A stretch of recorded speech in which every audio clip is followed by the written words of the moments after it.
Hi friends, എല്ലാവർക്കും അമ്മൂസ് കിച്ചണിലേക്ക് സ്വാഗതം. എല്ലാവരും സുഖമായിരിക്കുന്നല്ലോ.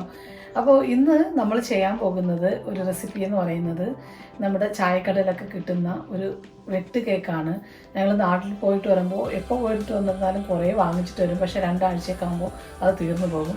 എന്നാൽ അത് നമുക്ക് വീട്ടിൽ എങ്ങനെയാണ് ടേസ്റ്റി ആയിട്ട് തയ്യാറാക്കാൻ പറ്റുന്നതാണ് നോക്കുന്നത്. അപ്പോൾ നമുക്ക് നോക്കാം എങ്ങനെയാണ് ഈ കേക്ക് തയ്യാറാക്കുന്നത്, അതിനാവശ്യമുള്ള സാധനങ്ങളൊക്കെയാണ്. അപ്പോൾ ഇപ്പം ഞാൻ എടുത്തിരിക്കുന്ന 250 ml അതായത് 1 കപ്പ് മൈദയാണ്. അതല്ലാന്നുണ്ടെങ്കിൽ ഓൾ പർപ്പസ് ഫ്ലോർ ആണെങ്കിലും കുഴപ്പമില്ല, രണ്ടും ഒന്ന് തന്നെയാണ്. പക്ഷെ ഞാനിപ്പോൾ എടുത്തിരിക്കുന്ന 1 കപ്പിൻ്റെ അതായത് 250 ml മൈദയാണ് എടുത്തിരിക്കുന്നത്. പിന്നെ വേണ്ടത് അര കപ്പ് പഞ്ചസാര, പൊടിച്ച പഞ്ചസാരയാണ്. ഇതില്ലാന്നുണ്ടെങ്കിൽ നിങ്ങൾ മിക്സിയുടെ ജാറിൽ ഒന്ന് പൊടിച്ചെടുത്തിരുന്നാലും മതിയാകും. എൻ്റെ കയ്യിൽ ഓൾറെഡി പൊടിച്ച പഞ്ചസാര ഉള്ളത് കൊണ്ടാണ് ഞാൻ ഇങ്ങനെ എടുത്തത്. പിന്നെ 1/4 ടീസ്പൂണ് മഞ്ഞൾപ്പൊടി വേണം, ഒരു 3-4 ഏലക്ക, പിന്നെ വേണ്ടത് 2 ടേബിൾ സ്പൂണ് റവയാണ്. വറുക്കാത്ത റവയാണ് ഞാൻ എടുത്തിരിക്കുന്നത്, ഒരു ചെറിയ കറുകറുപ്പ് കിട്ടാൻ വേണ്ടിയിട്ട്. പിന്നെ വേണ്ടത് 2 ടീസ്പൂണ് ഓയിലാണ്. ഓയിൽ ഒരു 2-3 ടീസ്പൂൺ എടുക്കും, ഞാൻ കാണിക്കാതെ എങ്ങനെയാണ് ചെയ്യുന്നതെന്ന്. പിന്നെ വേണ്ടത് വാനില എക്സ്ട്രാക്റ്റ് ആണ്, അതാകുമ്പോഴത്തേക്ക് മുട്ടയുടെ ഒരു മണമെല്ലാം മാറിക്കിട്ടും. പിന്നെ വേണ്ടത് 1 മുട്ടയാണ് വേണ്ടത്. ഞാനിപ്പോൾ 1 മുട്ട അത് എടുത്ത് വയ്ക്കാനായിട്ട് മറന്നുപോയി. 1 മുട്ടയാണ് വേണ്ടത്. അപ്പോൾ ഇത്രയും സാധനങ്ങളാണ് നമുക്ക് ടേസ്റ്റി ആയിട്ടുള്ള വെട്ട് കേക്ക് തയ്യാറാക്കാൻ വേണ്ടത്. പിന്നെ ബേക്കിംഗ് പൗഡർ വേണം. ബേക്കിംഗ് പൗഡറും ഞാൻ കാണിക്കാതെ എങ്ങനെയാണ് ചെയ്യുന്നത്. അപ്പോൾ നമുക്ക് എന്തൊക്കെ സാധനങ്ങളാണെന്ന് ഞാനിപ്പോൾ എടുത്തു വെച്ചിട്ടുണ്ട്. അപ്പോൾ നമുക്ക് തയ്യാറാക്കുമ്പോൾ നോക്കാം ഇത് എങ്ങനെയാണ് ടേസ്റ്റി ആയിട്ട് തയ്യാറാക്കുന്നത്. നമുക്ക് ഒരു മിക്സിയുടെ ജാറിലേക്ക് നമുക്ക് ആദ്യം എടുത്തു വെച്ചിരിക്കുന്ന 125 അതായത് 1/2 കപ്പ് പഞ്ചസാര ആദ്യം ഇട്ട് കൊടുക്കാം. നിങ്ങൾക്ക് ഇങ്ങനെ പഞ്ചസാര പൊടിച്ചതില്ലെന്നുണ്ടെങ്കിൽ ആദ്യം ഒന്ന് ജസ്റ്റ് ഒന്ന് ചെറുതായിട്ടൊന്ന് പൊടിച്ചെടുക്കാം മിക്സിയിൽ. അതല്ലെന്നുണ്ടെങ്കിൽ ചെറിയ തരിയുള്ള പഞ്ചസാര ഇതുപോലെ ഡയറക്റ്റ് ഇട്ട് കൊടുക്കാം കേട്ടോ. പൊടിച്ചതാണെന്നുള്ള നിർബന്ധമൊന്നുമില്ല, ഇങ്ങനെ പൊടിച്ചെടുക്കുന്നതാണ് കുറച്ചും കൂടെ സോഫ്റ്റ് ആയിട്ട് കിട്ടുന്നത്. ഇനി നമുക്കിതിലേക്ക് 2 ടീസ്പൂണ് ഞാൻ എടുത്തു വെച്ചിട്ടുണ്ട്, അതിൻ്റെ റവ ഇട്ട് കൊടുക്കാം. ഇനി ഒരു 3-4 ഏലക്ക അതിട്ട് കൊടുക്കാം. പൊടിച്ച ഏലക്കാണെന്നുണ്ടെങ്കിൽ അങ്ങനെ ഇടാം, ഞാൻ എൻ്റെ കയ്യിലിപ്പോൾ അതില്ല, അതുകൊണ്ടാണ് ഞാനിത് ഡയറക്റ്റായിട്ട് ഇടുന്നത്. പിന്നെ വേണ്ടത് ഞാനിപ്പോൾ ഒരു ചെറിയ 1/4 ടീസ്പൂണ് ബേക്കിംഗ് പൗഡറാണ്, അതിട്ട് കൊടുക്കാം. അതിൽ കൂടുതൽ എടുക്കരുത്, ആണെന്നുണ്ടെങ്കിൽ അതിൻ്റെ സോഫ്റ്റ്നെസ് പോകുമ്പോൾ അതുപോലെ ഒരുപാട് വീർത്ത് കെട്ടി വരും കേട്ടോ. അപ്പോൾ അതുകൊണ്ടാണ് 1/4 ടീസ്പൂൺ മതിയാകും. ഇതുപോലെ നമുക്ക് ഇതിൽ 1 മുട്ട ചേർത്ത് കൊടുക്കാം. പിന്നെ എന്താ വേണ്ടത്, വാനില എക്സ്ട്രാക്റ്റ് ആണ്. അതാകുമ്പോഴത്തേക്ക് ഈ മുട്ടയുടെ ഒരു മണമെല്ലാം മാറിക്കിട്ടും. അപ്പോൾ അതിനായിട്ട് ഞാനിപ്പോൾ ഒരു 2-3 തുള്ളി മതിയാകും, കുറച്ച് മതി. വാനില എക്സ്ട്രാക്റ്റും കൂടെ ഒഴിച്ച് ഇത് നന്നായിട്ടൊന്ന് ബീറ്റ് ചെയ്തെടുക്കാം. നമുക്ക് മിക്സിയുടെ ജാറിലിട്ട് നന്നായിട്ടൊന്ന് അടിച്ചെടുക്കാം. മനസ്സിലായാലും എന്തൊക്കെ സാധനങ്ങളാണ് ഞാൻ എടുത്തിരിക്കുന്നതെന്ന്. പൊടിച്ച പഞ്ചസാര 1/4 കപ്പ്, അതുപോലെ 2 ടീസ്പൂണ് റവ, പിന്നെ ബേക്കിംഗ് പൗഡർ അതാണെങ്കിൽ 1/4 ടീസ്പൂണേ പാടുള്ളൂ, കുറച്ച് മതിയാവും കേട്ടോ, ഒരുപാട് ഇടരുത്. പിന്നെ വേണ്ടത് 1 മുട്ട, പിന്നെ 2-3 ഏലക്ക, ഇത്രയും സാധനങ്ങൾ കൂടെ കൂട്ടി വാനില എക്സ്ട്രാക്റ്റ്, അത് നമുക്ക് വല്ലെന്നുണ്ടെങ്കിൽ മുട്ടയുടെ ഒരു ചെറിയൊരു മണം നിൽക്കുക, അതിനായിട്ടാണ്. അപ്പോൾ ഇത്രയും സാധനങ്ങൾ കൊണ്ട് നന്നായിട്ട് മിക്സിയുടെ ജാറിലൊന്ന് ബീറ്റ് ചെയ്തെടുക്കാം. ഞാനിപ്പോൾ നന്നായിട്ട് ബീറ്റ് ചെയ്തെടുക്കുകയാണ്. നന്നായിട്ടൊന്ന് മിക്സിയിൽ അടിച്ചെടുക്കാം.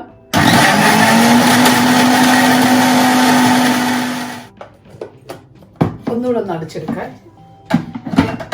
അതിൻ്റെ ഏലക്കൊക്കെ ഒന്ന് നന്നായിട്ടൊന്ന്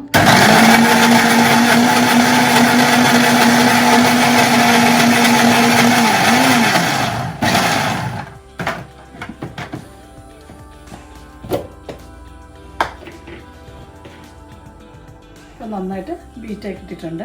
ഇനി നമുക്കൊരു ബേസിനെടുത്തിട്ട് അതിലേക്ക് നമുക്ക് നമ്മുടെ മൈദമാവ് ഇട്ട് കൊടുക്കാം. ഞാനിപ്പോൾ 1 കപ്പ് എടുത്തിരിക്കുന്നത്, നിങ്ങൾക്ക് കൂടുതൽ വേണമെന്നുണ്ടെങ്കിൽ അതിൻ്റെ അളവ് മാറ്റി വയ്ക്കാം കേട്ടോ, കുറച്ച് കൂടുതൽ വേണമെന്നുണ്ടെങ്കിൽ മാറ്റി വയ്ക്കാം. ഞാനിപ്പോൾ 1 കപ്പ് എടുത്തിരിക്കുന്നത്, അത് ഞാൻ ബേസിനിലേക്ക് ഇട്ട് കൊടുക്കുകയാണ്. ബേസിലേക്ക് ഇട്ട് കൊടുക്കാം.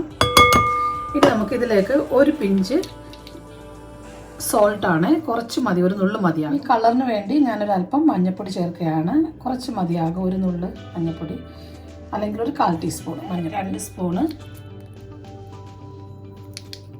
ഓയിൽ ചേർത്ത് കൊടുക്കാം, അല്ലെന്നുണ്ടെങ്കിൽ നെയ്യ് ചേർത്താലും മതിയാകും. 2 സ്പൂൺ ഓയിൽ കൂടെ ചേർത്തിട്ട് ഇതൊന്ന് മിക്സ് ചെയ്യാം. ആദ്യം നന്നായിട്ടൊന്ന് മിക്സ് ചെയ്യാം.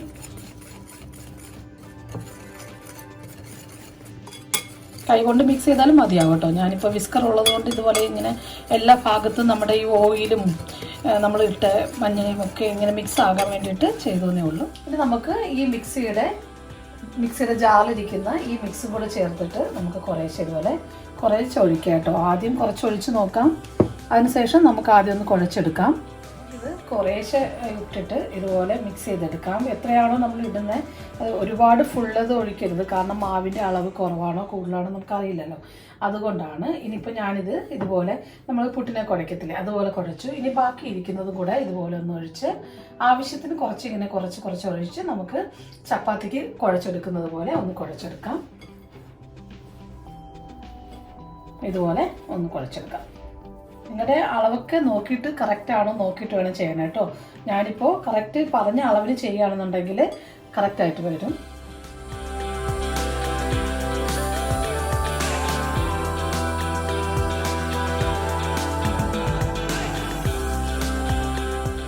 ഇതുപോലെ നമ്മുടെ കയ്യിൽ ഇതുപോലെ ഒട്ടി വരും, അപ്പോഴാണ് കറക്റ്റ് പരുവാകുന്നത്. അപ്പോൾ അത് കണ്ടിട്ട് പേടിക്കൊന്നും വേണ്ട. ഇത് ഇങ്ങനെ കറക്റ്റ് മാവ് ഇതാണെന്നുണ്ടെങ്കിൽ കുറച്ച് മാവ് നിങ്ങൾക്ക് ഇതുപോലെ ഒട്ടിപ്പിടിക്കുകയാണെന്നുണ്ടെങ്കിൽ കുറച്ച് മാവോ അല്ലെന്നുണ്ടെങ്കിൽ ഓയിൽ ചേർത്തിട്ട് ഇങ്ങനെ ഇതാക്കിയിരുന്നാൽ മതിയാകും. അപ്പം ഇതുപോലെ നമ്മുടെ കൈയൊന്ന് വാഷ് ചെയ്തിട്ട് വന്നതിന് ശേഷം നമുക്കിത് കൗണ്ടർ ടോപ്പിൽ ഇട്ടിട്ടാണെങ്കിൽ നമുക്ക് പൂരിക്കൊക്കെ ആക്കിയെടുക്കത്തില്ലേ അതുപോലെ നന്നായിട്ടൊന്ന് ചെയ്ത് നന്നായിട്ട് എല്ലാ ഭാഗത്തും ഇതായതിനു ശേഷം നന്നായിട്ട് കുഴച്ചിട്ട്, അഥവാ ഇതുപോലെ കൗണ്ടർ ടോപ്പിലോ അല്ലെന്നുണ്ടെങ്കിൽ പാത്രത്തിൽ ഒട്ടിപ്പിടിക്കുകയാണെന്നുണ്ടെങ്കിൽ ഒരല്പം ഓയിൽ തേച്ചാൽ മതിയാകും. ഇനി നമുക്ക് ഒട്ടും ഇതിലേക്ക് മാവ് ചേർക്കേണ്ട ആവശ്യമില്ല കേട്ടോ. ഇപ്പോൾ കറക്റ്റായിട്ട് വന്നിട്ടുണ്ട്. ഇനി നമുക്ക് ഇതിൻ്റെ മുകളിൽ ഒരല്പം കൂടെ ഓയിൽ ഒഴിച്ചു കൊടുക്കാം. ഇതുവരെ ഓയിൽ ഒഴിച്ച് മുകളിലൊന്ന് നന്നായിട്ടൊന്ന് ഓയിലൊഴിച്ച് നന്നായിട്ട് തടവിന് ശേഷം നമുക്കിതൊരു അരമണിക്കൂർ അല്ലെന്നുണ്ടെങ്കിൽ 1 മണിക്കൂർ ഞാനിപ്പോൾ മാറ്റി വയ്ക്കുകയാണ്. നമ്മൾ സാധാരണ പൂരിക്കൊക്കെ കുഴച്ചിട്ട് വെക്കുന്നത് പോലെ ഓയിൽ മുകളിൽ തേച്ച് കൊടുക്കുക, അല്ലെന്നുണ്ടെങ്കിൽ മാവ് ഡ്രൈ ആയി പോകും.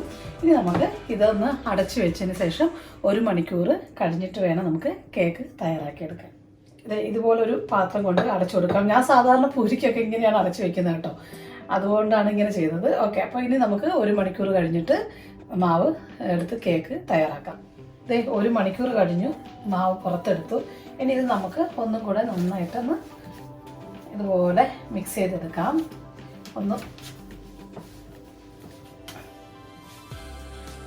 നല്ലതായിട്ടൊന്ന് കുഴച്ചെടുക്കാം. ഇതിൽ ഒരല്പം എണ്ണ കുറവാണെന്നുണ്ടെങ്കിൽ ഒരല്പം എണ്ണ കൂടെ ഒഴിച്ചെടുക്കാം.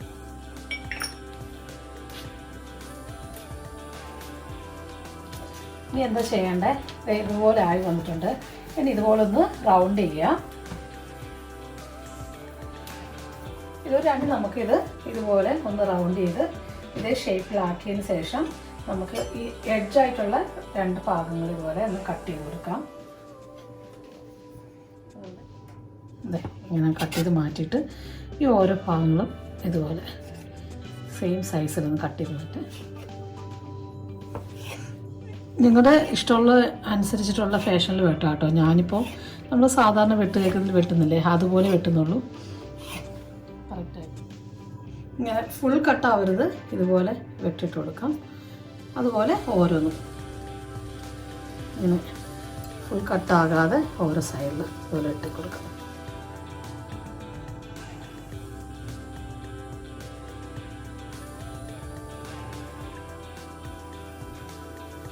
ഇതുപോലെ ബബിൾസ് വരുന്നൊരു സമയത്ത് വേണം നമ്മൾ ഇടാനായിട്ട്. ഇങ്ങനെ ഓരോന്നായിട്ട് ഇട്ട് കൊടുക്കാം.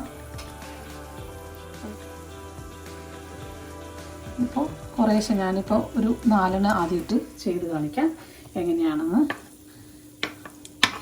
അതുപോലെ മറന്നു പോകരുത്, മീഡിയം ഫ്ലെയിമിൽ വേണം ഇടാനായിട്ട്. ഇപ്പോൾ കാണുമ്പോൾ നമുക്ക് മനസ്സിലാവും. ഇതിൽ കൂടുതൽ ഹീറ്റ് ഇട്ട് കഴിഞ്ഞാൽ ഉള്ളി വേഗത്തുമില്ല, അതുപോലെ പെട്ടെന്ന് കരിഞ്ഞു പോകും, അടിഭാഗം എല്ലാം കരിഞ്ഞെടുക്കും. അപ്പോൾ അതുകൊണ്ട് ഇങ്ങനെ മീഡിയം ഫ്ലെയിമിലിട്ടിട്ട് ഒന്ന് നമുക്കിതുപോലെ ഫ്രൈ ചെയ്തെടുക്കാം.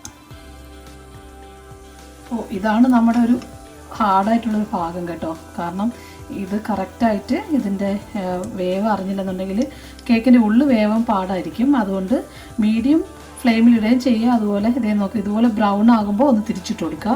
ഇതിപ്പോൾ കറക്റ്റ് ബ്രൗൺ ആയി വന്നിട്ടുണ്ട്. അപ്പോൾ ഞാനൊന്ന് ജസ്റ്റ് ലൈറ്റ് ബ്രൗൺ ആകുമ്പോൾ ഒന്ന് തിരിച്ചിട്ട് കൊടുക്കുക. ഇതുപോലെ ബബിൾസ് കിടന്നിട്ട് വേണം ഇതൊന്ന് വേർത്ത് കിട്ടാനായിട്ട്.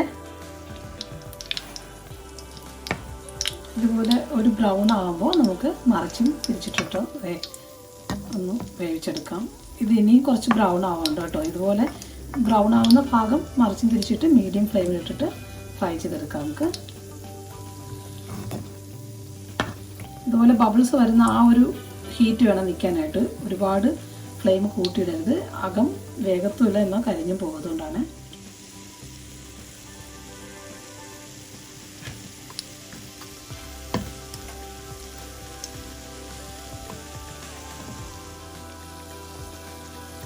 ഇങ്ങനെ റെഡി ആയിക്കൊണ്ടിരിക്കുകയാണ്. ചെറുതായിട്ട് ഇപ്പം നമുക്ക് ലൈറ്റ് ബ്രൗൺ ആയി, ഏകദേശം ശരിയായി. ഇനി നമുക്കിത് എണ്ണയിൽ നിന്ന് നന്നായിട്ട് തണുക്കണം കേട്ടോ. തണുത്തതിന് ശേഷം മാത്രമേ വേറൊരു സെർവിങ് ബൗളിലേക്ക് നമുക്ക് വയ്ക്കാവുള്ളൂ. ഇത് നമുക്കിത് നല്ലോണം വെന്ത് നല്ല ബ്രൗണായി വന്നിട്ടുണ്ട്. നമുക്കിത് ഓയിലിൽ നിന്ന് എടുക്കാം. ഞാൻ ഓയിൽ കുറച്ച് ഉപയോഗിച്ചതെന്ന് പറഞ്ഞാൽ ഒരുപാട് ഓയിൽ കുടിക്കരുത്. അതുപോലെ മീഡിയം ഫ്ലെയിമിൽ ഇട്ടിരിക്കുന്നത്, അത് മറക്കരുത്. ഇത്രയും ബ്രൗൺ മതി കേട്ടോ. ഇതിനകമൊക്കെ നല്ലതായിട്ട് വെന്തിട്ടുണ്ട്. നമുക്കിത് മാറ്റാം.